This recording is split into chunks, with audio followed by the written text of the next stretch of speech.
এখনো কিছু কিছু জেলায় রয়েছে হালকা পাতলা মেঘ। এই মেঘের কারণে রয়েছে ঘন কুয়াশা। আর এই ঘন কুয়াশা এবং হালকা পাতলা মেঘগুলি আগামী কয়েকদিন থাকবে। এছাড়া বঙ্গোপসাগরে কোনো রকমভাবে ঘূর্ণাবর্ত বা ঘূর্ণিঝড়ের সম্ভাবনা নেই আগামী দিনগুলিতে। এছাড়া বাংলার জেলায় জেলায় আগামী দিনে বৃষ্টির কোনো সম্ভাবনা নেই, বিশেষ করে বঙ্গের একাধিক জেলায়।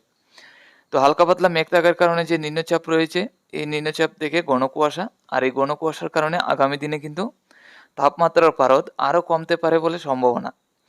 তো আজকের আপডেটে কি রয়েছে, তাপমাত্রা পারদ কমবে কিনা, ঘন কুয়াশা আজকে থেকে আগামীকাল কেমন থাকবে।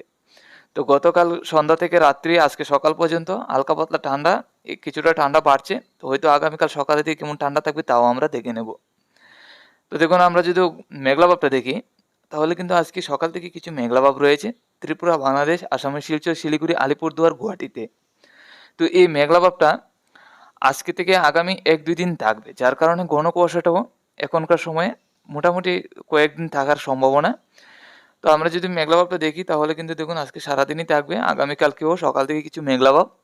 আর এই মেঘলা ভাব থাকার কারণেই ঘন কুয়াশাটা থাকবে। 28 তারিখ পর্যন্ত হালকা পাতলা এই মেঘলা ভাবটা আমরা লক্ষ্য করতে পারছি। তারপরে 29 তারিখ থেকে মোটামুটি পরিষ্কার হবে, তারপরেও হালকা পাতলা মেঘলা ভাব থাকবে। এখন আমরা চলে যাচ্ছি ঘন কুয়াশায়। আমরা চলে এলাম ঘন কুয়াশায়। আজকে সন্ধ্যা থেকে আগামীকাল সকালের মধ্যে লক্ষ্য করলে আজকে সন্ধ্যার মধ্যে ঘন কুয়াশা থাকবে গুয়াহাটি, আসামের শিলচর, আমাদের ত্রিপুরা এবং বাংলাদেশের চট্টগ্রামে।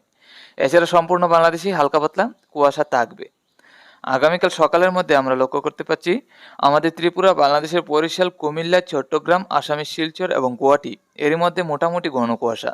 এছাড়া সম্পূর্ণ বাংলাদেশেই হালকা পাতলা কুয়াশা থাকবে। তো বন্ধুরা, মূলত এই মেঘলা ভাব থাকার কারণেই এই কুয়াশাটা, ঘন কুয়াশাটা আমরা সকালের মধ্যে লক্ষ্য করতে পারছি। আর এই ঘন কুয়াশাটা এখনকার সময়ে থাকবে। আমরা চলে এলাম তাপমাত্রায়। আজকে দুপুরের মধ্যে বাংলাদেশে থাকবে 26 থেকে 27, আমাদের ত্রিপুরা, আসামের শিলচরে থাকবে 27 থেকে 28, আর শিলিগুড়ি, আলিপুরদুয়ার, গুয়াহাটির দিকে থাকবে 25 থেকে 26। আজকে রাত্রির মধ্যে বাংলাদেশে থাকবে 18 থেকে 19, আসামের শিলচর আর গুয়াহাটির দিকে থাকবে 18 থেকে 19, আমাদের ত্রিপুরা রাজ্যে একই রকম থাকবে, 18 থেকে 19 থাকবে।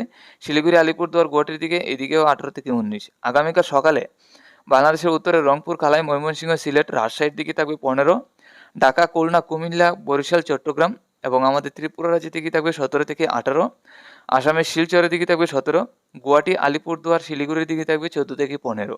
আগামীকাল সকালের মধ্যে শিলিগুড়ি, আলিপুরদুয়ার, গুয়াহাটির দিকে ঠান্ডা থাকবে। বাংলাদেশের উত্তরে রংপুর, সিলেট, ময়মনসিংহ, রাজশাহীর দিকে থাকবে ঠান্ডা অনেকটাই 15 ডিগ্রির কাছাকাছি।